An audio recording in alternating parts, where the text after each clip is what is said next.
திரு வைகாவூர் திருஞான சம்பந்தமூர்த்தி சுவாமிகள். இந்த பதிகம் எல்லாரும் கேள்விப்பட்ட பதிகம். விஷயமங்கையை விட்டு அகன்று மெய்யர்தாள் அசைவேல் வைகாவில் அணைந்து பாடி போந்து இசைவள ஞான சம்பந்தர் எய்தினார் திசையுடைய ஆடைய திருப்புறம்பயம். இங்கே பாடிட்டு அப்புறம் திருப்புறம்பயத்துக்கு போகிறார். வரலாற்று முறைமையில் படிக்கணும்னா இதை படிச்சுட்டு அப்புறம் தான் திருப்புறம்பயம் படிக்கணும். நாம் தலைமுறையில் படிச்சுட்டு வரோம், அதனால் திருப்புறம்பயம் படிச்சுட்டு இப்போ இங்கே வந்து படிக்கிறோம். வைகாவூர்னு தலைப்பில் பேர் போட்டிருக்குது. ஆனால் வைகாவில் அப்படின்னு தலத்துக்கு பேர். வைகா என்னும் தலத்தில் அர்த்தம் இல்லை, வைகாவில் அப்படின்னா தலத்துக்கு பேர். அப்படி சில தலத்துக்கு பேர் வருங்க. இந்த கும்பகோணத்துக்கு குடமூக்குன்னு சொல்கிறோமில்ல, அது குடமூக்கில், அதுதான் பேர் அதுக்கு, குடமூக்கில் அப்படி. அங்கே இல்லை என்பது 7ஆம் வேற்றுமை உருவம் வச்சு குடமூக்கு என்னும் இடத்திலே, வைகாவில் என்ன திருவைகா என்னும் இடத்திலே அப்படி அர்த்தம் பண்ணக்கூடாது. வைகாவில் திருஞான சம்பந்தர் வைகாவில் அப்படின்னு தான் பாடியிருக்கிறார். ஆனால் பின்னால் வைகாவூர்னு வந்துட்டுது, அதனால் வைகாவூர். கோழைமிடராக கவி கோளும் இலவாக இசை கூடும் வகையால் ஏழை அடியார் அவர்கள் யாவை சொன்ன சொல்மகிழும் ஈசனிடமாம். இதெல்லாம் நமக்கு ரொம்ப முக்கியமாக வேண்டிய பாட்டுங்க. நாமெல்லாம் என்ன பண்ணுறோம், அவர் கூட எழுதியிருக்கிறார் விண்ணப்பம்னா என்ன போட்டு சுந்தரமூர்த்தி பதிப்பில் ஒரு விண்ணப்பம் அப்படின்னு போட்டு எழுதியிருக்கிறார். பதியங்களை இசையோடு தான் பாட வேணும், அது எல்லாருக்கும் வாய்க்காது. பொருள் உணர்ந்து தான் பாட வேணும், அது எல்லாருக்கும் வாய்க்காது. இருந்தாலும் பொருள் உணர்ந்து பாடுவதற்காக நான் கொஞ்சம் பிரித்து போட்டிருக்கிறேன். பிரித்து போட்டிருக்கிறத பாடுறதுக்கு எப்பவுமே சொற்களை பிரிச்சுட்டிங்கன்னா பண்ணு போயிடும். அந்த சொற்கள் பிரிக்காமல் இருந்தால் தான் பண்ணில் வரும். சொற்களை பிரிச்சுட்டா பண்ணு போயிடும். ஆனாலும் பொறுத்து கொள்ளுங்க அப்படின்னு சொல்லி எழுதியிருக்கிறார். முன்னால் ஒரு விண்ணப்பம், அதாவது பிரித்து போட்டதுக்காக எழுதியிருக்கிறார். அப்போ நமக்கெல்லாம் ரொம்ப வருத்தம், எனக்கு நல்ல குரல் வளம் இல்லையே, எனக்கு பாட்டு எழுத தெரியாது, கவி புனைய தெரியாது, நான் எப்படி இறைவனை பாடுவேன் அப்படின்னா அதுக்கெல்லாம் வருத்தப்படாதீங்க. உங்களுக்கு என்ன குரல் இருக்குதோ அந்த குரலில் பாடுங்க. உங்களுக்கு எப்படி கவி புனைய முடியுமோ அப்படி புனைஞ்சு பாடுங்க. அவனிடத்துல அன்புடையவனாக இருக்கணும், அதுதான் முக்கியம். நீங்கள் எந்த சொல்லை சொன்னாலும் அவன் மகிழ்ச்சி அடைவான். அன்பினாலே சொல்லுகின்ற சொல்லுக்கு மகிழ்ச்சி அடைவான்.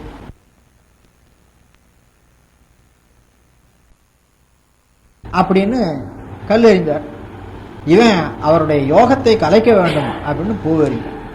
ஆனால் கல்லெறிந்ததுக்கு மகிழ்ச்சி அடைந்தார், பூவெறிந்ததுக்கு கோபப்பட்டார். அதனால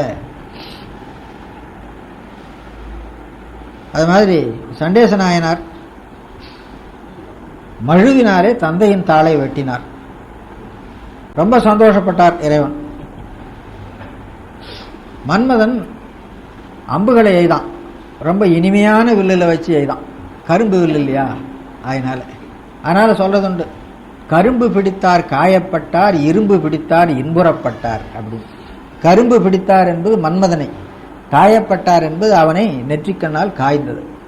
இரும்பு பிடித்தார் என்பது இவரை சண்டேச நாயனாரை, அவர் கையில் மழுவை ஏந்தி அதை தடிந்தாரதோ, அதனால் அது மாதிரி சொல்றதுண்டு. சிவபிராசாமிகள் ஈசற்கு நல்லோன் எரிசிலையோ நன்னுதால் பொன் கருப்பு வில்லோன் மலரோ விருப்பு. நல்லோன் எரிசிலையோ என்பது சாக்கிய நாயனாருடைய கல்லெறிந்த வரலாறு. பொன் கருப்பு வில்லோன் மலரோ என்றது மன்மதன் தவத்தை கலைக்கும்படியாய் பூக்களை எறிந்தது. அது மாதிரி யாவை சொன்ன சொல், என்ன சொன்னாலும் அதனால தான் பித்தா அப்படின்னு பாடு அப்படின்னு சொல்லி சொல்ல.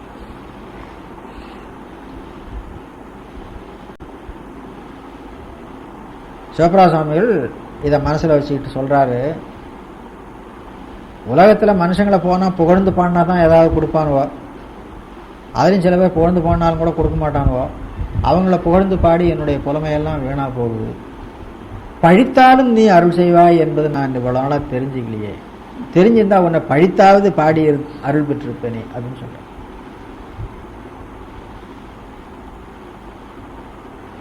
அத குன்றுதோராடும் குமரனே என்றும் கொடுஞ்சிலை மதனவேல் என்றும் புன்தொழில் மனிதர் புகழ்ந்து பாழ்க்கு இறைக்கும் புலமை தீர்த்து எனக்கு அருள் புரிவாய்.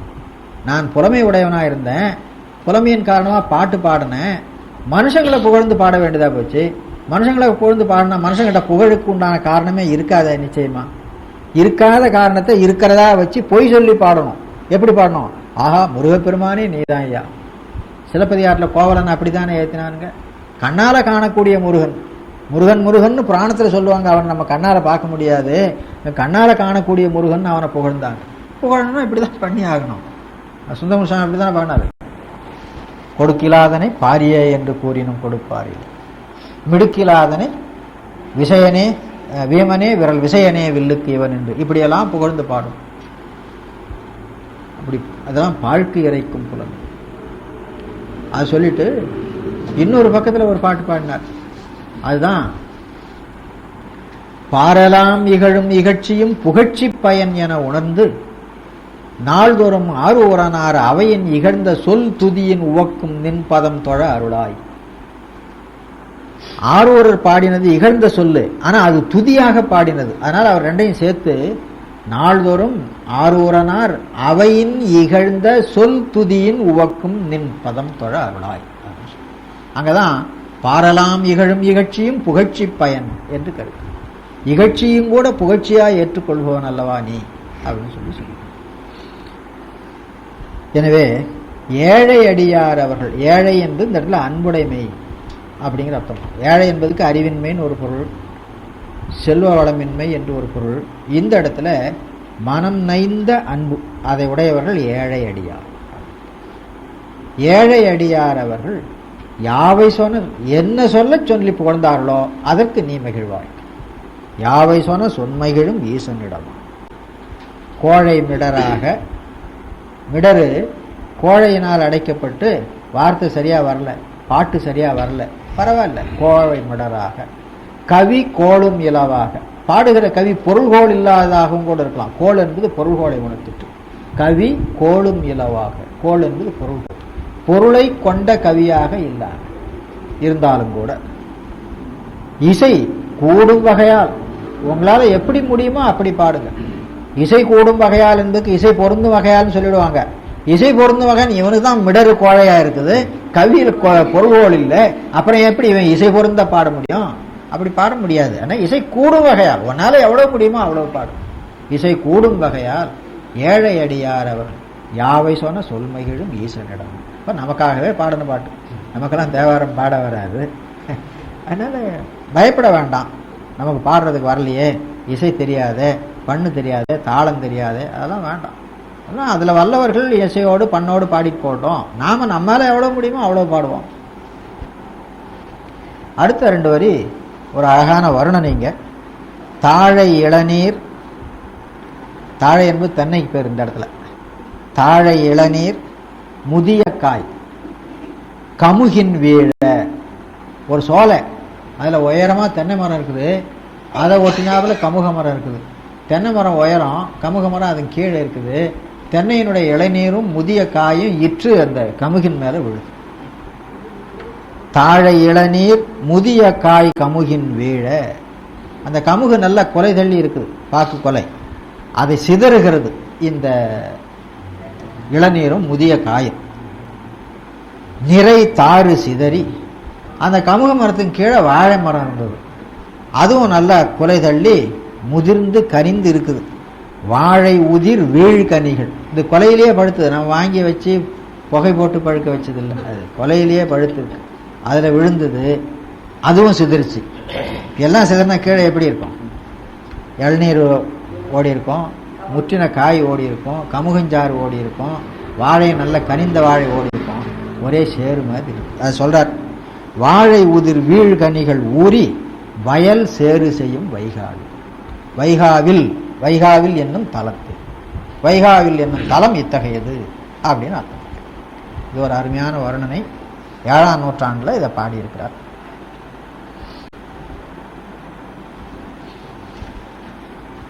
இந்த வர்ணனையை பின்னால் 10ஆம் நூற்றாண்டில் சேவ சிந்தாமணி ஆசிரியர் எடுத்து பாடினார். ஏமாங்கத நாட்டு சேவ சிந்தாமணி தொடங்குற பொழுதே இப்படி தான் தொடங்குறார். 2வது பாட்டை என்னமோ.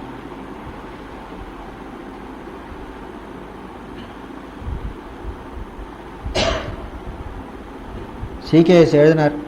சிகேஎஸ் பெரியபாணத்து உரையில் இதுக்கெல்லாம் ஒவ்வொரு தரத்துக்கும் அந்த தரத்தை பற்றி பாட்டு வரும்பொழுது பதியத்தை போட்டதுக்கு பொருள் எழுதுவார். இதை எழுதிட்டு இவர் இவ்வளோ அழகான வர்ணனை பாடியிருக்கிறாரு, அவன் ஒரு தொடர்பும் இல்லாமல் சும்மா வரிசையாக அடுக்கி பாடியிருக்கிறான் சிந்தாமணிக்காக அப்படி எழுதியிருக்கிறான்.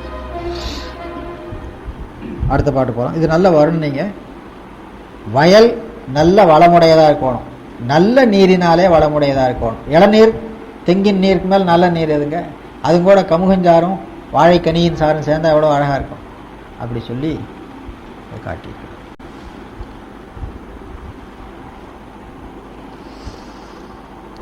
அண்டம் உறும் மேரு வரை அங்கி கணை நான் அறவதாக. இது திரிபுரம் எரிக்க சென்ற காலத்தில் மேரு வரையை வில்லாகவும் அக்னியை நானாகவும், அங்கி என்பது அக்னி, அக்னி என்பது தமிழில் அங்கின்னு வரும். அக்னி என்பது வட சொல்லுங்க, அது தமிழில் கொண்டு வரும்போது தமிழுக்கு தந்தாவில் திரிக்கணும், அக்கினி அப்படின்னு எழுதணும், இல்லாட்டா அங்கி அப்படின்னு எழுதணும். இது தற்பவம். வடமொழி தமிழில் வழங்குற பொழுது தத்பவம் என்றும் தற்சமம் என்றும் 2 வகையாக வழங்கும். இது தத்பவம், தமிழ் தந்தால் திரிச்சுக்கிறது. திரிக்கவே வேண்டாமல் 2 இடத்துலையும் ஒரே எழுத்து இருக்கும். அதுக்கு வடமொழிக்கும் தமிழுக்கும் பொது எழுத்துன்னு பேர். அந்த பொது எழுத்தாலானா அது தற்சமம் அப்படின்னு பேர். இல்லைன்னா அக்னி, அக்னி அப்படியே எழுத முடியாது, செய்யுள்ள வைக்க முடியாது, அது கூட்டு எழுத்து. அங்கி நான் அறவதாக, பாம்பு தான் நானாக இருந்து. எழிலார் விண்டவர்தம் புறமெரித்த விகிதன் அவன் விரும்பும் இடமாம். புண்டரிக மாமலர்கள் புக்கு விளையாடு வயல் சோடு தடமெலாம் வண்டின் இசைபாட அழகார் குயில் மிடற்று பொழில் வைகாவிலே. மேலே கோழை மிடராக கவி கோளும் இலவாக இசை கூடும் வகையால் ஏழை அடியார் அவர்கள் யாவை சொன்ன சொல்மகிழும் ஈசனிடமாம் அப்படின்னு சொன்னார். இந்த பாட்டில் அந்த ஸ்தலத்தை பற்றி சொல்கிற வர்ணனை இருக்கு பாருங்க. அந்த வர்ணனையை பார்த்தா நாம் கூட பாடணும் போல ஒரு ஆசை தோணும். எப்படி என்றால், அந்த ஸ்தலத்தில் வண்டு பாடுகிறது, குயில் மிழற்றுகிறது. வண்டும் இவ்வளவு இனிமையாக பாடுது, குயிலும் இவ்வளவு இனிமையாக மிழற்றுகிறது, இப்போ நாம் ஏன் பாடக்கூடாது அப்படின்னு ஒரு ஆசை வரும். அப்படி ஒரு வர்ணனை காட்டியிருக்கிறார். புண்டரிக மாமலர்கள் பூக்கு தாமரை மலரிலே புகுந்து விளையாடுகின்ற வயல் சூழ்ந்த தடங்களிலே வண்டின் இசைபாட, வண்டு இன்னிசைபாட, வண்டின் இசைபாடன் வரணும், வண்டின் இசைபாடன் வந்திருக்குது. வண்டு இன்னிசைபாட அழகார் குயில் மிழற்று பொழில் வைகாவில். அடுத்து ஊனமிலராகி உயர் நற்றவம் மெய் கற்றவை உணர்ந்த அடியார் ஞானம் மிக நின்று தொழ நாளும் அருள் செய்யவல நாதனிடமாம். ஆனவயல் சூழ்தரும் மல் சூழி அருகே பொழில்கள் தோறும் அழகார் வானமதியோடு மழை நீள்முகில்கள் வந்தனவும் வைகாவிலே. இந்த பாட்டில் முதல் 2 வரி ரொம்ப அருமையான வரிங்க, ஞாபகம் வைத்துக் கொள்ள வேண்டும். ஞானத்தினாலே தொழுகின்ற அடியார்களை பற்றி அந்த முதல் 2 வரி பேசுகிறது. அவர்கள் அறிவு குறைவு இல்லாமல் அப்படின்னு அர்த்தம். அறிவு குறைவு இல்லாமல் அப்படின்னா பசுஞானம் இல்லாமல், பசுத்துவம் இல்லாமல் என்று அர்த்தம். பசு அறிவுக்கு தான் குறை அறிவுன்னு பேர். அதான் சிவஞான போகத்தில் ஊனக்கண் என்று பாடப்பட்டிருக்கு. அப்போ ஊனம் இலராகி, அறிவு குறை இலராகி. அறிவு குறை இலராகினா என்ன அர்த்தம்? பசுத்துவம் இலராகி, பசுஞானம் இல்லாதவராக ஆகி. அப்புறம் நற்றவம், நல்ல வழிபாட்டினை மேற்கொண்டு மெய் கற்றவை உணர்ந்த அடியார், மெய்ப்பொருளை கற்று அதன் இலக்கணங்களை உணர்ந்த அடியார்கள். அவர்கள் ஞானம் மிக, ஊனம் இல்லாதவராக ஆனார்கள், தவம் உடையவர்களாக ஆனார்கள், மெய்ப்பொருளில் பழகியவராக ஆனார்கள். எனவே அவர்கள் ஞானம் மிக்கவர்களாக ஆனார்கள். அவர்கள் அந்த இடத்துல இருந்து நாள்தோறும் வழிபாடு செய்கிறார்கள். அப்படி வழிபாடு செய்பவர்களுக்கு அவன் அருள்கிறான். முதல் பாட்டில் ஒரு திறமையும் இல்லாதவர்களுக்கும் அருள் செய்வான்னு சொன்னார். இந்த பாட்டில் ஊனமிலராகி உயர் நற்றவம் மெய் கற்று அவை உணரும் அடியார் ஞானம் மிக நின்று தொழ நல்லருள் செய்கின்ற இறைவன் அப்படின்னு சொன்னார். அப்போது இறைவனை வழிபட வேண்டும். அவங்கவுங்களுக்கு தகுதி தகுந்தாவில் நல்ல அறிவுத்திறம் உடையவர்கள் அந்த முறைப்படி நின்று வழிபட வேண்டும். அது இல்லாதவர்கள் வழிபட வேண்டும் என்ற விருப்பினாலே வழிபட வேண்டும். எப்படியாவது வழிபட வேண்டும், அதுதான் ரொம்ப முக்கியம். ஆன வயல் சூழ்தரும் மல் சூழி அருகே. மல்லல் என்பது மல் அப்படின்னு சொல்லி, மல்லல்னு ஒரு சொல் தமிழில் உரிச்சொல், வளப்பம் என்ற பொருளை உடையது. எனவே வளப்பம் மிக்க சூழி என்பது நீர்நிலைக்கு பேர். அதன் பக்கத்தில் பொழில்கள் தோறும் அழகார் வானமதியோடு மழை நீள்முகில்கள் வந்து அணவும். வானத்திலே இருக்கிற மதியும் மழை மேகங்களும் அந்த பொழிலிலே வந்து தங்கி இருக்கும். அப்படின்னா என்னத்துன்னு கேட்டால் அந்த பொழில்கள் அவ்வளோ உயர்ந்து இருக்கும் என்றார். அடுத்த பாட்டு ரொம்ப அருமையான பாட்டு. இன்ன உரு இன்ன நிறம் என்று அறிவதேல் அரிது. சிவபெருமானை இன்ன உரு உடையவன் இன்ன நிறமுடையவன் என்று அறிய முடியுமா? ஆனால் சாஸ்திரத்தில் சொல்கிறோம், சதாசிவமூர்த்திக்கு 5 முகம் உண்டு, 5 முகத்துக்கு 5 நிறம் உண்டு அப்படின்னு சொல்கிறோம். அதெல்லாம் சொல்கிறோமா தவிர நாம் சொல்லுகின்ற வடிவத்திலே அவனுடைய உருவம் அடங்குவதென்று. அவன் பல பல வேடம் உடையவன். அதனால் அவனை இன்ன உருவினன் இன்ன நிறத்தினன் என்று சொல்ல முடியாது. இன்ன உரு இன்ன நிறம் என்று அறிவதேல் அரிது. சரி, அவனுக்கு ஏதாவது ஒரு உருவம் தான் சொல்லுங்களேன். நீதி பலவும் தன்ன உருவாமென மிகுத்த தவன். நீதி பலவும், நீதி என்பது நெறிமுறைகள் அப்படின்னு அர்த்தம். நீதி பலவும் அவனுடைய உருவம், தவம் அவனது உருவம். சிவபெருமானுக்கு உருவம் என்ன அப்படின்னு கேட்டால் நீதி பலவும் அவனுடைய உருவம், தவம் அவனுடைய உருவம், அப்படி சொல்லலாம். நீதி பலவும் தன்ன உருவாமென மிகுத்த தவன் நீதியோடு தான் அமர்விடம். இங்கே வருகின்ற நீதி என்பதுக்கு அருள் அப்படின்னு அர்த்தம். அருளோடு 2 இடத்துல நீதி வந்திருக்கு. முன்னால் இருக்கிறது முறைமைன்னு அர்த்தம், பின்னால் இருக்கிறது இந்த முறைமை என்பது நெறி முறைமைன்னு சொல்ல இல்லைங்களா, அந்த முறைமை. பின்னால் இருக்கிற நீதி என்பதுக்கு அருள் என்று. முன்னை வினை போய் வகையினால் முழுதுணர்ந்து முயல்கின்ற முனிவர் மன்ன இருபோதும் மருவி தொழுது சேரும் வயல் வைகாவிலே. அங்கே ஞானத்தினாலே வழிபடுபவர்களை சொன்னார்கள். குறையறிவு நீங்கி தவம் முயன்று ஞானத்திலே நின்று வழிபடுகிறவர்களை சொன்னார். இந்த பாட்டில் முனிவர்கள் வழிபடுகின்ற வழிபாடு சொல்றார். முனிவர்கள் எப்படி வழிபடுகிறார்கள்? முன்னை வினை போய், முன்னை வினை நீங்கியதினாலே. அப்போ அவங்க எந்த நிலைக்கு வருவாங்க? இருவினை ஒப்பு உடையவர்களாய் சத்தினி பாதம் உடையவராக நிலைக்கு வருவாங்க. முன்னை வினை போய் வகையினால் முழுதுணர்ந்து, உணர வேண்டிய முறைப்படி உணர்ந்துன்னு அர்த்தம். வகையினால் முழுதுணர்ந்து என்பது ஆசாரியனடுத்த உபதேசத்தினால் கேட்டல், கேட்ட அதனை தன்னை போல கேட்ட மாணாக்களோடு இருந்து சிந்தித்தல், சிந்தித்து தெளிதல், தெளிந்து நிட்டையில் நிற்றம். இதுதான் வகையினால் என்ற அர்த்தம். வகையினால் முழுதுணர்ந்து முயல்கின்ற முனிவர் மன்ன இருபோதும் மருவி தொழுது சேரும். 2 நேரத்திலும் தொழுது அந்த ஸ்தலத்திலே அவர்கள் சேர்ந்திருக்கிறார்கள் என்று சொன்னால் காலையிலும் மாலையிலும் இருபோதும். காலையிலும் மாலையிலும் சொல்கிறதுல ஒரு குறை இருக்குது. அப்போ உச்சி போதில் வழிபட மாட்டாங்களா அப்படின்னு ஒரு கேள்வி வரும். எனவே இருபோதும் என்பது பகலிலும் இரவிலும் என்றார். பகற்பொழுதாயினும் இரவு பொழுதாயினும் வழிபாடு நீங்காதவர்கள் அப்படின்னு அர்த்தம். சில பேருக்கு அனுஷ்டானம் இருக்குது இல்லைங்களா, பெரும்பாலான பேருக்கு காலை நேரம் ஒரு நேரம் மட்டும்தான் ஆச்சாரியர் அனுமதி கொடுப்பார். ஒரு நேரம் செய்தால் போகும், ஏன்னா உங்களால் அதுக்கு மேலே முடியாது அப்படின்னு வராது. கொஞ்சம் முடிகிறவங்களுக்கு 2 நேரம், அதுலேயும் தீட்சையில் ரொம்ப மேலே போனவங்களுக்கு மத்தியான நேரமும் அனுஷ்டானம் உண்டு, 12 மணி. ஆச்சாரியர்களாக இருப்பவர்களுக்கு இரவு பொழுதிலும் உண்டு. சந்தி அப்படிங்கிறது ஒரு நாளை 5 பிரிவாக பிரிக்கிறோம். அதுக்கு சிறு பொழுதுன்னு பேர். ஒரு சிறு பொழுதும் இன்னொரு சிறு பொழுதும் சேருகின்ற இடம் இருக்குது பாருங்க, அதுக்கு சந்தி அப்படின்னு. அப்படி எத்தனை சந்தி உண்டோ அத்தனை சந்தியிலும் அனுஷ்டானம் பண்ணணும். நாமெல்லாம் 2 நேரம் தான் வச்சுருக்கோம். காலை சந்தி ஒன்று, மாலை சந்தி ஒன்று. அது எங்கே நம்மளால முடியுது? அவசரத்துக்கு முன்னாலேயும் பண்ணிடுறோம், இல்லைன்னா ஏதோ பண்ணிட்டா பரவாயில்ல. அப்புறம் அதுவும் முடியலைன்னா சரி நாளைக்கு அகோரம் ஜபிச்சுட்டு பண்ணிடலாம். ஆனால் ஆச்சாரியர்களாக இருக்கிறவர்கள் அந்த நியமம் தவறக்கூடாது. அந்த மாதிரி சரி அதான் சொல்கிறார். இருபோதும் மருவி தொழுது சேரும். இருபோதும் பகற்பொழுதும் இரவு பொழுதும் என்று. ஏன்னா காலை பொழுது மாலை பொழுது போக உச்சி பொழுது வழிபாடும் ரொம்ப இன்றியமையாத வழிபாடு.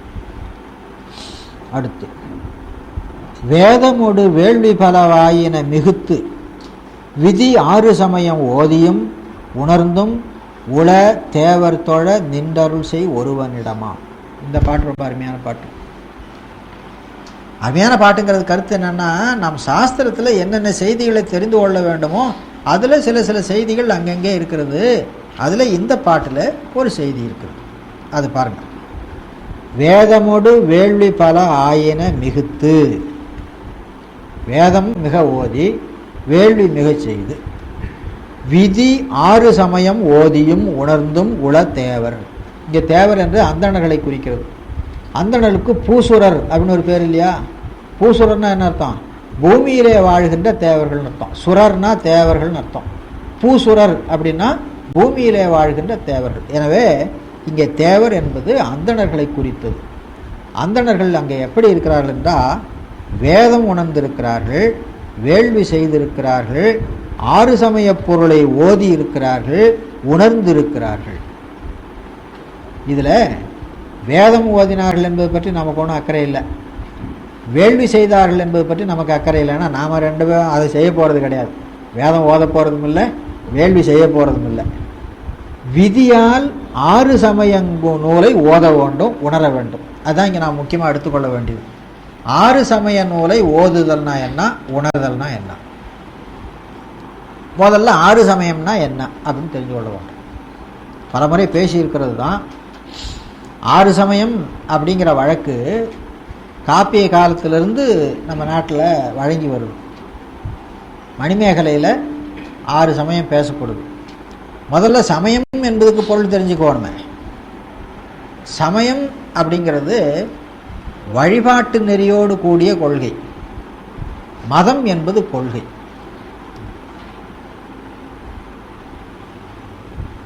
அந்த கொள்கையில் ஒரு மூர்த்தி வழிபாடும் சேர்ந்து அந்த வழிபாட்டுக்குரிய நெறிமுறைகள் வகுத்து கொடுத்துருப்பாலும் அதுக்கு சமயம் அப்படின்னு.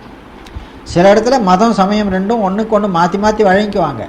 ஆனால் பொருள் உணர்த்துகிற முறையில் மதம் என்ற சொல்லுக்கு கொள்கை என்று பொருள், சமயம் என்ற சொல்லுக்கு நெறிமுறை அப்படின்னு.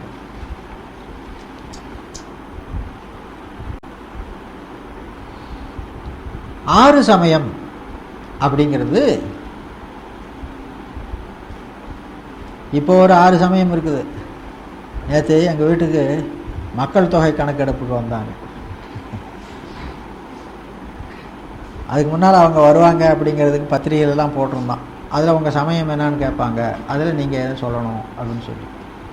அதில் என்ன, அதில் ஒரு 6 சமயம் போட்டிருக்குதுங்க. இந்த காலத்துக்கு 6 சமயம். அது இந்து சமயம் எல்லாம்,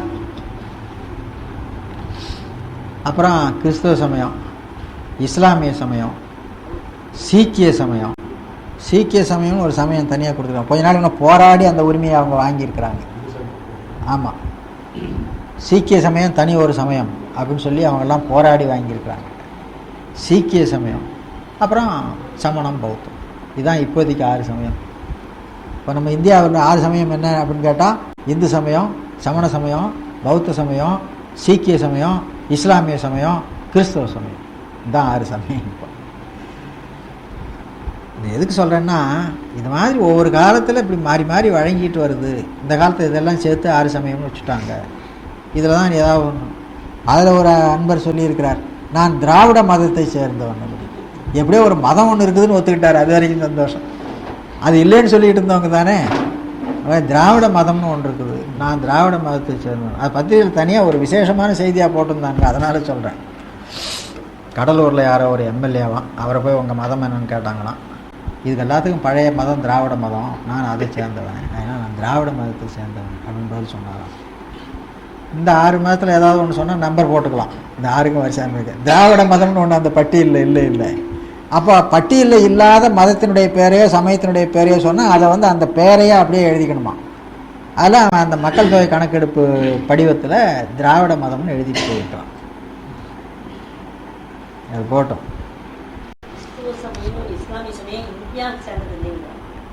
இன்னைக்கு நாம் அதை ஏற்றுக்கிட்டோமே, வெளியிலேருந்து வந்தது. அப்போ இன்றைக்கி நமக்கு அவங்களும் இந்தியர்கள் தானே, இந்திய மக்கள் தானே. இந்திய மக்கள் அவங்க தான் ஏகப்பட்ட வசதிகளை அனுபவிச்சுட்ருக்கிறவங்க. என்னென்னு கேட்டால் எதுக்கு எடுத்தாலும் சிறுபான்மையர் உரிமையில் கைய வைக்காதீங்க, எங்களுக்கு வளர்கிறதுக்கு வழி கொடுங்க. அவங்க வளர்ந்துக்கிட்டே இருப்பாங்க, நாம் தெரிஞ்சுக்கிட்டே இருக்கோம். இவங்களும் அவங்கள தான் வளர்த்துக்கிட்டே இருக்கிறாங்க.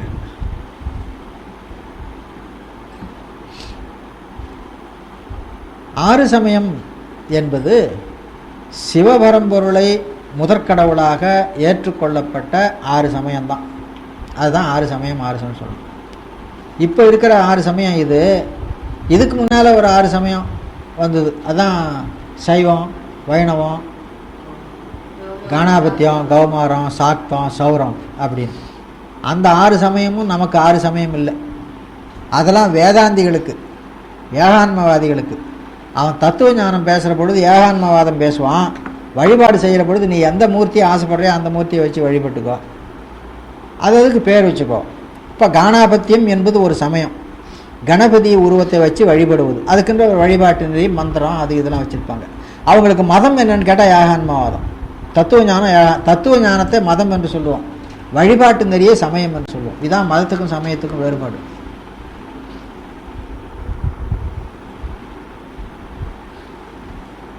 இப்போ சைவம்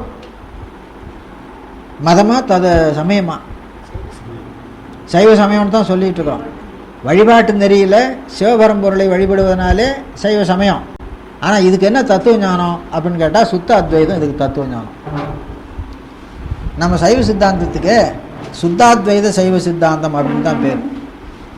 சைவம்னு சும்மா சொல்லக்கூடாது. சைவம்னு சும்மா சொன்னால் 14 சைவம் இருக்குது, எந்த சைவம்னு கேள்வி வந்துடும். அதனால் சித்தாந்த சைவம்னு சொல்லணும். சித்தாந்த சைவத்திலையும் கூட இன்னும் கொஞ்சம் அடைமொழி விரிவாக சொன்னால் சுத்த அத்வைத சித்தாந்தம். நம்ம அத்வைதத்துக்கு சுத்த அத்வைதம்னு பேர். கேவல அத்வைதம் என்றோ விசிஷ்ட அத்வைதம் என்றோ இல்லாமல் அடைமொழி இல்லாமல் சொல்லப்படுகிற அத்வைதமாகினால இதுக்கு சுத்த அத்வைதம்னு பேர்.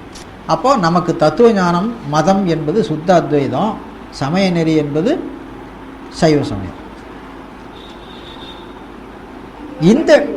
இந்த இடத்துல 6 சமயம் என்பதில் இந்த 14 சைவம் சொன்னோம் பாருங்க, அதில் அகப்புற சமயம்னு ஒரு 6 சைவம் உண்டுங்க.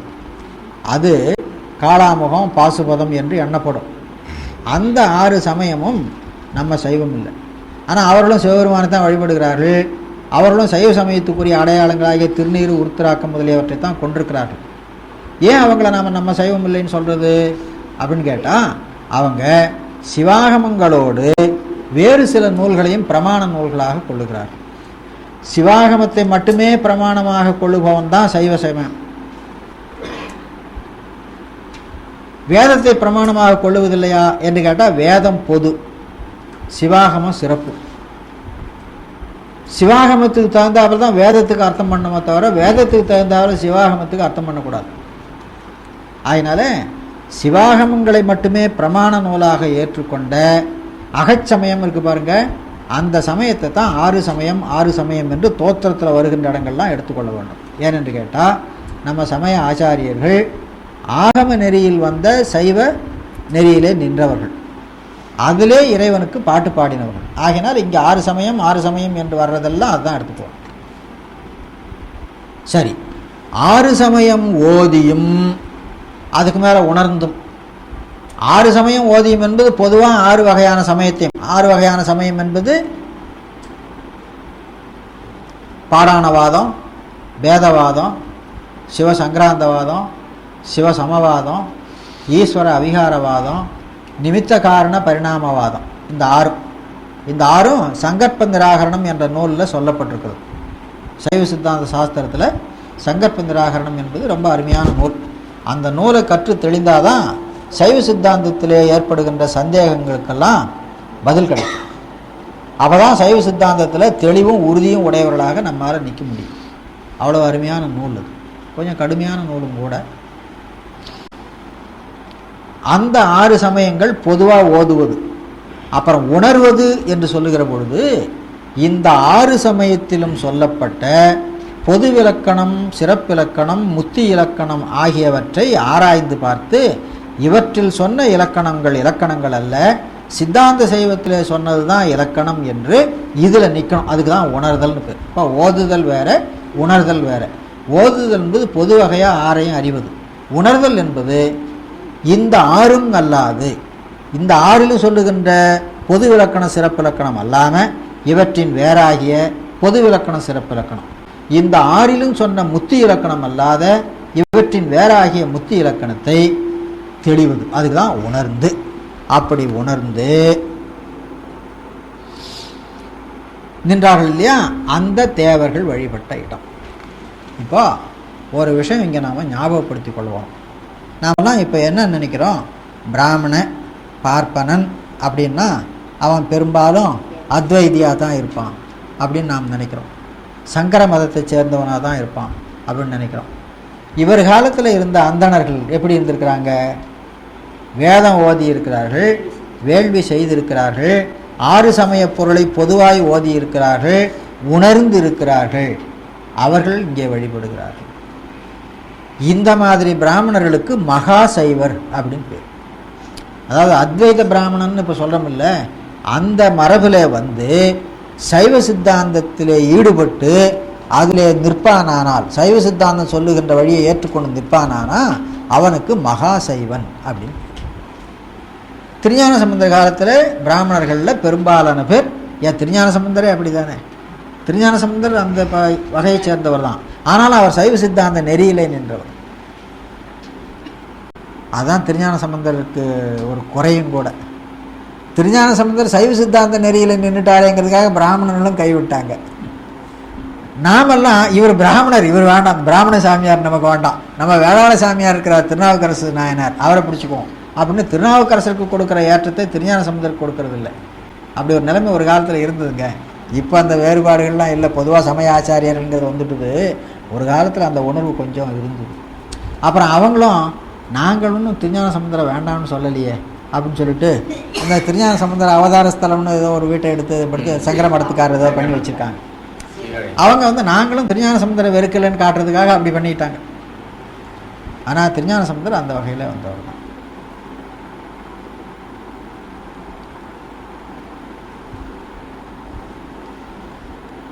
ஆதிசைவரில் ஒரு ஆச்சாரியர், வேளாளரில் ஒரு ஆச்சாரியர், பிராமணரில் ஒரு ஆச்சாரியர், அரசியல் துறையில் நின்றவரில் ஒரு ஆச்சாரியர். 4 பேர் நமக்கு ஆச்சாரியர்களாக இருந்திருக்காங்க. திருஞான சம்பந்தர் அந்தணர் வகையில் வந்தவர், திருநாவுக்கரசர் வேளாளர் வகையில் வந்தவர், சுந்தரமூர்த்தி சுவாமிகள் ஆதிசைவர் வகையில் வந்தவர். இவர் தான் மாமாத்திர குலம் அல்லவா, அரசர்களுக்கு உரிமை தொழில் செய்கின்ற குலம் மாணிக்கவாசகர். அப்படி அவங்க சமய ஆச்சாரியர் வந்த பிறகு அவங்க எந்த குலத்திலேருந்து வந்தாங்க, எந்த கோத்திரத்துலேருந்து வந்தாங்க, எந்த மரபுலேருந்து வந்தாங்கன்னு பார்க்கப்படாது. ஆனாலும் நமக்கு கிடைத்திருக்கின்ற அந்த ஆச்சாரிய மூர்த்திகள் இப்படி சமுதாயத்தில் இருக்கின்ற பல வகையிலிருந்தும் கிடைத்திருக்கிறார்கள் அப்படிங்கிறத நாம் தெரிந்து வச்சுக்கணும். ஓதியும் உணர்ந்து மூல தேவர் தொழ நின்று அருள் செய் ஒருவனிடமா மேதகைய கேதகைகள் தாழை புன்னையோடு ஞாழல் சுரபுன்னைன்னு புன்னை வகையில் ஒரு மரம், அவை மிக்க அழகால் மாதவி மணங்கமழ, மாதவி என்பது ஒரு கொடி, குறுக்கத்தி அப்படின்னு சொல்லி சொல்லுவாங்க. அது மணங்கமழ வண்டு பல பாடுபொழில் வைகாவிலே. அடுத்த பாட்டு. நஞ்சமுது செய்த மணிகண்டன், நஞ்சை அமுதமாக உண்டவன், நஞ்சமுது செய்த மணிகண்டன் நமை ஆளுடைய ஞான முதல்வன், செஞ்சடையிடை புனல் கறந்த சிவலோகன் அமர்கின்ற இடமாம் அஞ்சுடரோடு அறுபதம் ஏழினிசை எண்ணறிய வண்ணம் உடவாய் மஞ்சரோடு மாதர் பலரும் தொழுது சேரும் வயல் வைகாவிலே. இல்லை, இந்த 3வது வரி ரொம்ப அருமையான வரிங்க. 4வது வரியை பார்த்துட்டு அப்புறம் 3வது வரிக்கு வருவோம். மைஞ்சரோடு, மைந்தர் என்பது மைஞ்சர்னு வருதுங்க, போலி. மைந்து மைஞ்சு, 5 5 வருது இல்லைங்களா, அது மாதிரி போலி. மஞ்சரோடு மாதர் பலரும் தொழுது சேரும் வயல்களை உடைய வைகாவில் என்னும் ஸ்தலம். அங்கே அந்த மைந்தர்களும் மாதர்களும் எப்படி இருக்கிறார்கள் என்று கேட்டால், அஞ்சுடரோடு வழிபாட்டுக்கு போகிறார்கள், அதில் சுடர் கொண்டு செல்லுகிறார்கள். அறுபதம் மந்திரம் ஓதிக்கொண்டு செல்லுகிறார்கள். அறுபதம் என்பது வண்டுன்னு அர்த்தம், இங்கே வண்டு என்ற அர்த்தம் இல்லை. 6 பதம். 6 பதம் என்பது மந்திரத்தை, பிரணவத்தோடு கூடிய பஞ்சாட்சரத்தை. வெறும் பஞ்சாட்சரத்தை 5 பதம் சொல்றது, அஞ்சியும் அந்தியும் நண்பகலும் 5 பதம் சொல்லி அப்படின்னு. இங்கே 6 பதம் என்பது பஞ்சாட்சரத்தை பிரணவத்தோடு கூட்டி சொல்லுவது. எனவே அது 6 பதம் என்றாயிற்று. அப்பா அஞ்சுடரும் 6 பதமும். மந்திரம் மட்டும் பூசைக்கு பத்தாது, இசையாலே உபசாரம் பண்ணணும். இது பூசையில் செய்கிற உபசாரத்தில் இசை பாடுதல் ஒரு உபசாரம், நடனம் ஆடுதல் ஒரு உபசாரம். பூசையின் முடிவில் இசை பாடணும், வாத்தியம் ஒலிக்கணும், நடனம் ஆடணும். நடனம் ஆடலுக்குன்னு தனியாக ஒரு இனம், அதெல்லாம் ஒன்றும் பிற்காலத்தில் வந்தது. பழைய காலத்தில் பூஜை பண்ணுறவர்கள் பூஜையின் முடிவில் பாட்டும் பாடுவார்கள், வாத்தியமும் இசைப்பார்கள், நடனமும் ஆடுவார்கள். ஒரு காப்பியத்தில் அப்படி இருக்குதுங்க. பிரபுலிங்க லீலைன்னு ஒரு காப்பியம். அந்த காப்பியத்தில் ஒரு அரசனுடைய மகள், அந்த அரசனுக்கு மமகாரன்னு பேர், அவனுடைய மகளுக்கு மாயைன்னு பேர். அந்த அரசனுடைய தலைநகரத்தில் மதுகைநாதன் அப்படின்னு ஒரு சிவபெருமான் கோயில் இருக்குது. அந்த கோயிலுக்கு தினம் அவள் சேடிகளோடு போய் பூஜை பண்ணிட்டு வருவாள். பூஜை பண்ணிட்டுனா முறையாக அபிஷேகம், அலங்காரம், ஆராதனை, அதன் பிறகு தோத்திரம், நாட்டியம் இவ்வளவும் பண்ணுவாள். அவள் பூஜை பண்ணுறது கோயிலுக்கு போகிறான்னா நகரத்தில் இருக்கிற ஜனங்கள்லாம் கோயிலுக்கு போவாங்க, கும்பிட்றதுக்கு இல்லை, நாட்டியம் ஆடுறதை பார்க்குறதுக்கு. அந்த நாட்டியம் ஆடுற சமயத்தில் தான் ஒருத்தன் வந்து மத்தளம் வாசித்தான். அதுக்கு முன்னே பக்கவாத்தியம் இல்லாமலே நாட்டியம் ஆடிப்பா போட்டுருக்கு. ஒரு நாள் ஒருத்தன் மத்தளம் வாசித்தான். அவன் யார் அப்படின்னு கேட்டு சிவபெருமான் தான் மத்தளக்காரனாக வந்து மத்தளம் வாசித்தான். அப்புறம் மேற்கொண்டு அந்த கதை போகுதுங்க. நான் எதுக்கு சொல்ல வரேன்னா, இப்போல்லாம் நான் பழைய காலத்தில் இருந்து கொஞ்ச காலத்துக்கு முன்னால், பழைய காலம் இல்லை, இது ராஜராஜ சோழன் காலத்தில் நியமிக்கப்பட்டது. தளிச்சேரி பெண்டுகள் அப்படின்னு அவங்களுக்கு பேர். தளிச்சேரி அப்படின்னா கோயில் பணி செய்கிறவங்க வாடுற இடம்னு அர்த்தம். தளி என்றால் கோயில்னு அர்த்தம். தளிச்சேரி அப்படின்னா கோயிலிலே ஊழியம் செய்பவர்கள் சேர்ந்து வாழ்கிற இடம். சேர்ந்து வாடுற இடம் சேரி, எல்லா சேரியும் அப்படி தான். தளிச்சேரி, அங்கே இருக்கின்ற மகளிர்கள் தளிச்சேரி பெண்டுகள். அவங்க வந்து இசை பாடுறதுக்கும் நாட்டியம் ஆடுறதுக்கும் நியமித்தாங்க. அவங்களுக்கு தான் உருத்திர கணிகையர்னு பேர். பரவினாச்சியார் தோன்றினதும் அந்த குலம்தான், உருத்திர கணிகையர். ஆனால் அப்படின்னு தனியாக ஒரு இனம் ஒன்றும் கிடையாது. பூஜை பண்ணுறவங்க எல்லாமே பாடவும் ஆடவும் முடியும். அப்படி சொல்கிறாருங்க. அப்போது பூஜைக்கு என்னென்ன தேவையாக இருக்குது? சுடர் தீபம் தேவையாக இருக்குது, மந்திரம் தேவையாக இருக்குது, இசை தேவையாக இருக்குது. இவற்றையெல்லாம் உடையவராய் அவர்கள் வழிபாடு செய்தார்கள். எண்ணறிய வண்ணம் ஒவ்வொருத்தரும் ஒவ்வொரு மாதிரி மந்திரம் ஓதுறாங்க, ஒவ்வொருத்தரும் ஒவ்வொரு மாதிரி இசை பாடுறாங்க, ஒவ்வொருத்தரும் ஒவ்வொரு மாதிரி சுடர் கொண்டு செல்லுகிறார். எண்ணறிய வண்ணம் உளவாய் மைஞ்சரோடு மாதர் பலரும் தொழுது சேரும் வயல் வைகார். அடுத்து நாளும் மிகு பாடலோடு ஞானம் மிகு நல்ல மலர் வல்ல வகையால் தோளினோடு கை குளிரவே தொழும் அவற்கருள் செய் சோதியிடமா. இந்த பாட்டில் வழிபாடு எப்படி செய்யணும், வழிபாடு செய்கிற பொழுது அவர்களுடைய அனுபவம் எப்படி இருக்க வேணும் அப்படின்னு சொல்லி பாடியிருக்கிறாங்க. அது ரொம்ப முக்கியமான பகுதி. நீளவளர் சோலை தோறும் நாளி, நாளி என்பது தென்னை, நாளிகேரம் அப்படின்னு இருக்கு இல்லைங்களா, அது நாளி என குறைந்து நிற்கிறது. நாளி பல துன்று கனி நின்றது உதிர வாழை குதி கொள்ள மது நார மலர் விரியும் வயல் வைகாது. இது பின்னால் இருக்கிற 2 வரையும் வர்ணனை. இந்த பதிகம் முழுவதும் முதல்ல அப்படியே தான் பாடிட்டு வர்றார். அந்த வைகாவில் என்னும் ஸ்தலத்தில் வயலில் வாழை குதிக்கிறது. எவ்வளோ உயரம் குதிக்கிறது? தென்னை மரம் உயரத்துக்கு குதிக்கிறது. தென்னை மரத்திலிருந்து முதிர்ந்த காய்கள் உதிர்கின்றன. அப்படி ஒரு அழகாக வர்ணனை பண்ணியிருக்கிறோம். அது இலக்கிய வர்ணனை. நீளவளர் சோலை தோறும் நாளி பல துன்று கனி நின்றது உதிர வாழை குதிகொள்ள மது நார தேன் மனம் செய்ய அர்த்தம். மலர் விரியும் வைகாவில். அந்த வைகாவில் என்னும் ஸ்தலம் 2வது வரையில் கடைசியில் பாருங்க, சோதி இடம், சோதியாகிய இறைவனுக்கு இடம்.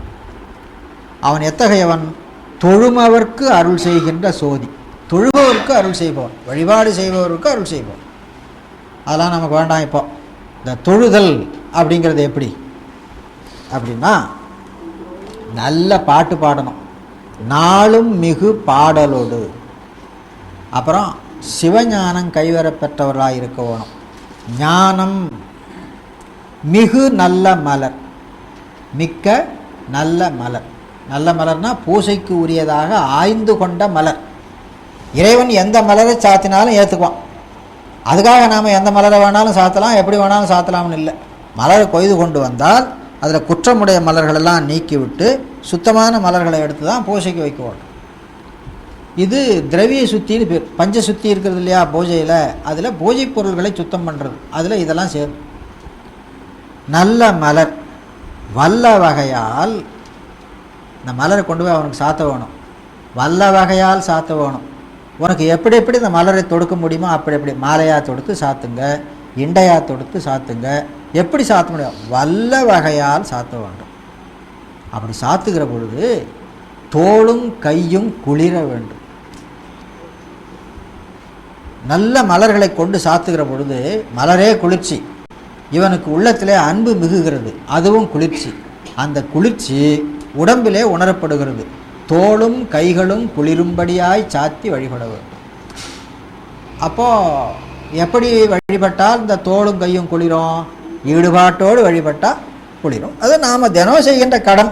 இதில் ஒரு கடனை, இதை முடிச்சுட்டு வந்துடுறேங்க, ஏதோ அவசரமாக ஒரு வேலைக்கு கூப்பிட்டுட்டு இருப்பாங்க, இது ஒரு பூஜை ஒன்று இருக்குதுங்க, ஒரு நிமிஷம் இருக்குது, அதை முடிச்சுட்டு வந்துடுறேன் அப்படின்ட்டு நாம் பூஜை பண்ணுவோம். அப்போது தோளும் கையும் குளிர்றதுக்கு வாய்ப்பே இல்லை. அதில் ஈடுபட்டு எத்தனை வேலையாக இருந்தாலும் கொஞ்சம் நிறுத்தி வச்சுட்டு, இதில் எவ்வளவு ஈடுபாட்டோடு செய்யணுமோ செய்து முடிச்சுட்டு அப்புறமா தான் இந்த புற உலகத்துக்கு வரணும். வந்து அப்புறம் நம்ம தொழில்களை கவனிக்கலாம், அதில் ஒன்றும் தப்பு இல்லை. அது இருந்தால் தோளும் கையும் குளிரும். அதை சொல்கிறார், தோளினோடு கை குளிரவே தொழும் அவர்க்கு.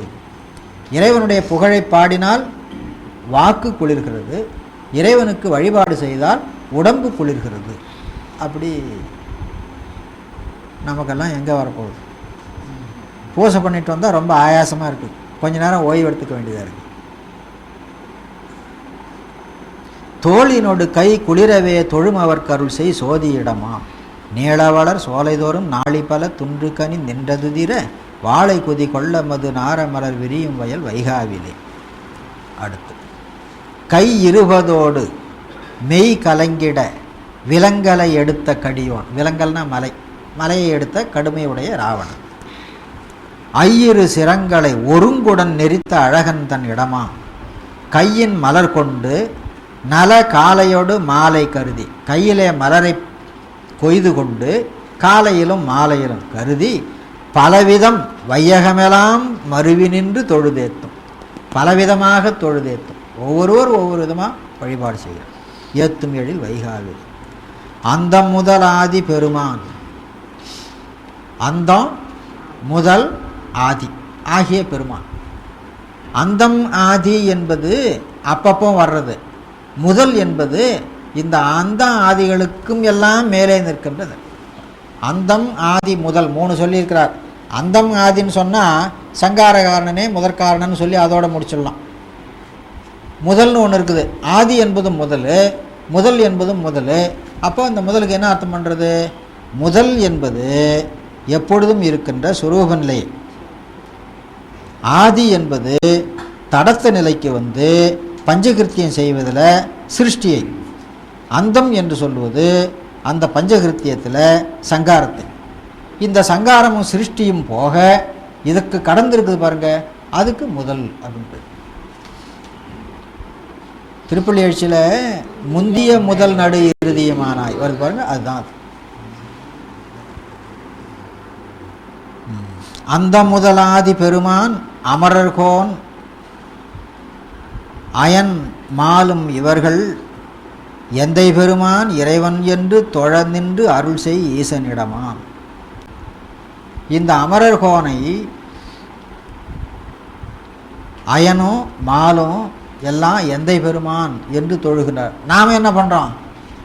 அயனை போய் எந்தை பெருமான் தொடரும், திருமாலை போய் எந்தை பெருமான் தொடரும். அவங்க ரெண்டு பேரும் என்ன பண்ணுறாங்க? இவனிடத்திலே போய் எந்தை பெருமான் என்று தொழுகிறார். எந்தை பெருமான் இறைவன் என்று தொழ நின்று அருள் செய் ஈசனிடமா சிந்தை செய்து பாடும் அடியார் பொடி மெய் பூசி எழு தொண்டர் அவர்கள் வந்து பல சந்த மலர் முந்தி அணையும் பதி நல் வைகார். யாராரு? அடியார்களும் தொண்டர்களும் வந்து பல சந்த மலர், அழகிய மலர், சந்த மலர், சந்தம் என்பது அழகு, சந்த மலர் முந்தி அணையும் பதி நல் வைகாது. அடியார்களும் தொண்டர்களும் உடம்பிலே திருநீர் பூசிக்கொண்டு கையிலே மலர்களை ஏந்தி கொண்டு வந்து வழிபடுவதற்கு முந்தி நிற்கின்ற வைகாவில் அப்படின்னு சொல்லுவாங்க. ஈசன் எமை ஆளுடைய எந்தை பெருமான் இறைவன் என்று தன்னையே பேசுதல் செய்யா அமணர். அமணர்களும் ஈஸ்வரன் ஒருத்தனை சொல்கிறாங்க, சிவன் ஒருத்தனை சொல்கிறாங்க. சிவனுங்கிற பேர் நமக்கு மட்டும் இல்லைங்க, சமணர்களுக்கும் உண்டு. அவர்கள் பெறுகிற கதியை சிவகதி என்று தான் சொல்லுவார்கள். அவருடைய அருகதேவனை சிவகதி நாயகன் என்று சொல்லுவார்கள். ஆனால் அருகதேவனை சிவகதி நாயகன் என்று சொல்லக்கூடாது, இவனை தான் சொல்லணும். அதான் இங்கே சொல்லி காட்டுறார். ஈசன் எமை ஆளுடைய எந்தை பெருமான் இறைவன் என்று தனையே பேசுதல் செய்யாமனர். தனையே என்பது சைவர்களாலே வழிபடப்படுகின்ற பரசிவம் பொருளாகிய இவனை வழிபடாமல் யாரையோ வழிபடுகின்ற நிலையை சொல்லுவார். புத்தர் அவர் சித்தம் அணையா அவனிடம், அவருடைய சித்தத்திலே பொருந்தாதவனாகி அவன் எழுந்தருளியிருக்கிற இடம் தேசமதெல்லாம் மருவி நின்று பரவி திகழ நின்ற புகழோன் வாசமலரான பல தூவி அணையும்பதி நல்வைகாவிலே முற்றும் நமை ஆளுடைய முக்கண் முதல்வன் திருவைகாவில் அதனை முற்றும் நமை ஆளுடைய. நமக்கு அவன் ஆண்டான், நாம் அவனுக்கு அடிமை. அவன் நம்மை ஆளாக கொண்டிருக்கிறான். ஆளாக கொண்டிருக்கிறான்னா முற்றும் ஆளாக கொண்டிருக்கிறான். அப்போ அவனுக்கு கொஞ்சம் அடிமை, அப்புறம் அவனை விட்டுட்டு இன்னொருத்தனுக்கு கொஞ்சம் அடிமை, அப்படி செய்கிற அடிமை இல்லை. அதான் முற்றும் நமை ஆளுடைய. முற்றும் நமை ஆளுடைய முக்கள் முதல்வன் திருவைகாவில் அதனை செற்றம் மலினார். இந்த இடத்துல செற்றம் என்பதுக்கு கோபம்னு அர்த்தம் இல்லை. செற்றம் செறிந்த மல்லினார், அது மலினான்னு வருது. மல் என்றால் வளம், முன்னையும் சொல்லியிருக்கிறேன். மல் என்றால் வளம்.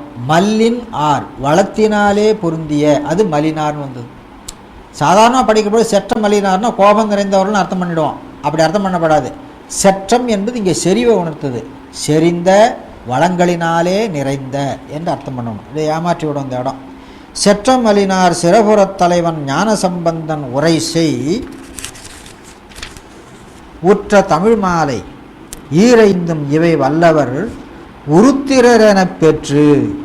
இப்போ இவர்களுக்கு கிடைக்கக்கூடிய பதவி உருத்திர பதவி.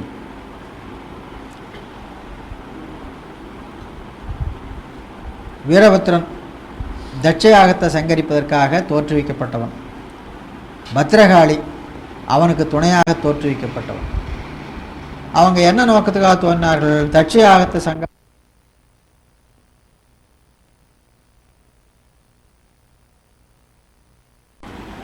அப்போ வீரபத்ரன் பத்ரகாளி ரெண்டு பேரும் உருத்திர பதவியில் இருக்கிறவங்க. இந்த இவர் இருக்கிறார்ல சாஸ்தா, ஆமாம், அவரும் நம்ம சைவ சித்தாந்தப்படி உருத்திர பதவியில் இருக்கிறவர். அவர் காவல் தெய்வம். கந்தபுராணத்தில் இந்திரன் கைலாயம் போனான். மனைவி தனியாக இருக்கிறா, பொழிலில் தனியாக இருக்கிற, அவளுக்கு ஒரு காவல் வேணுமே.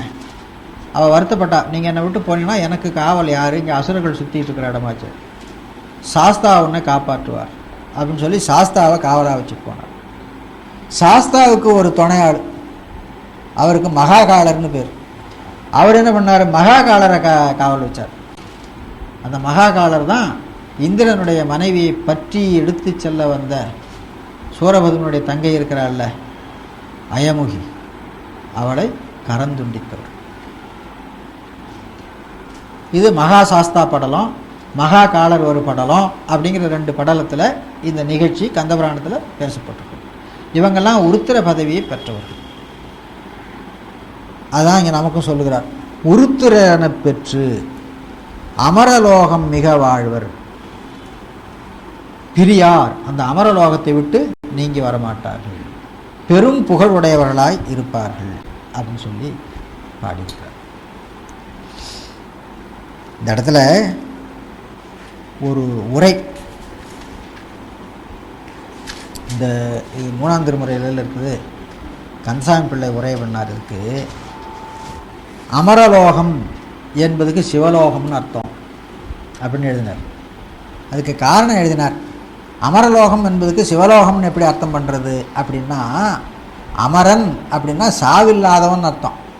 மிருத்யு அதை வென்றவன் அமரன். தேவர்கள்லாம் சாவில்லாதவர்களோ? தேவர்களே அமரர்கள் என்று சொல்கிறது நம்ம விட கொஞ்சம் நீண்ட நாளைக்கு வாழ்வாங்கங்கிறதுக்காக தான் சொல்கிறத தவிர சாகாதவர்கள் சொல்கிறதில்லை. ஆமாம். அப்போ தேவர்களில் சாகாமல் இருக்கிறவங்கன்னு சொன்னால் யாரை சொல்லலாம்? சிவபெருமான் ஒருவனுக்கு தான், அவன் ஒருத்தன் தான். நம் சோனேசர் பேருலகில் பிறந்த கதையும் கேளேம், பேருலகில் உண்டு வாழ்ந்து இறந்த கதையும் கேளேம். இனி சிவபெருமான் பிறந்ததாகவோ பிறந்து இறந்ததாகவோ கதை கிடையாது. திருமால் பிறந்ததாக கதை இருக்குது, எல்லாருக்கும் தெரியும். இறந்ததாகவும் கதை இருக்குது. கிருஷ்ணாவதாரத்துலேயும் அவர் செத்து போன கதை இருக்குது, ராமாவதாரத்துலேயும் செத்து போன கதை இருக்குது. ஆக இவர்களுக்கெல்லாம் பிறந்து இறந்த கதை இருக்கிறது. சிவபெருமானுக்கு பிறந்த கதையும் இல்லை, இறந்த கதையும் இல்லை. எனவே அமரர் என்ற சொல்லால் குறிப்பிடத்தக்கவன் சிவபெருமான் தான். எனவே அமரலோகம் என்று இங்கே சொன்னது சிவலோகத்தை. அப்போ சிவலோகத்தில் உருத்திர கணங்களுள்ளே ஒருவராக வாழலாம் அப்படின்னு சொல்லி இந்த பதிகத்துக்கு பயன் சொல்லியிருக்கிறார். இந்த உருத்திரெல்லாம் சிவ வர்க்கத்தை சார்ந்த உருத்திரங்க. அதான் நான் உங்களுக்கு முதல்ல சொன்னேன், மகா சங்கார காரணனுக்கும் உருத்திரன்னு பேர், தடத்த மூர்த்தியில் இருக்கிற ஒரு உருத்திரன் இருக்கிறான். அதுபோக ஜீவ வர்க்கத்தை சேர்ந்த உருத்திரர்கள் இருக்கிறார்கள்.